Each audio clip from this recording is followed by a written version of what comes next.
दर्शकबिन आज यही भिडियो मार्फत तपाईहरुलाई म सानो पाथिभराको भिजिट दर्शन गराउँदैछु।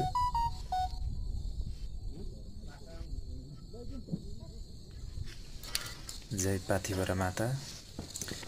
तपाई हाम्रो मनोकामना इच्छा चाहिँ पाथिभरा माताले पूरा गर्दिउन्।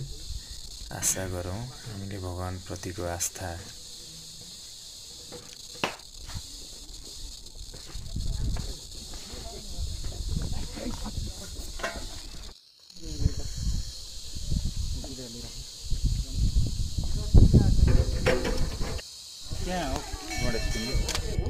हामीमा चाहिँ हुन्छ नि एक किसिमको भगवान प्रतिको आस्था चाहिँ सदैव रहिरहनेछ।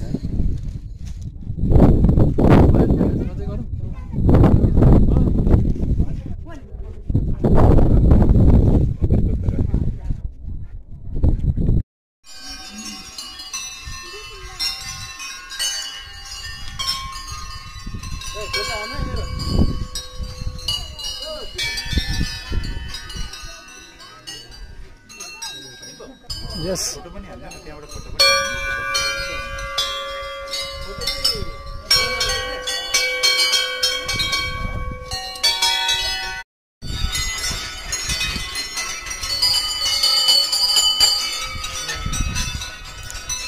यसरी पाथिभरा माताको दर्शन गर्ने चाहिँ एउटा समय माहौल चाहिँ हामीले अलरेडी प्लानिङ गरेर बनाएको भन्दा पनि आफै यो माहौल बन्दै गयो।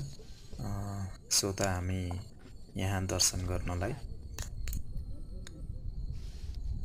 आइपुग्यौं र धेरै जसोले यो ठाउँमा दर्शन गरिसक्नु भएको हुन सक्छ, भिजिट गरिसक्नु भएको हुन सक्छ र कतिपय टाढा ठाउँबाट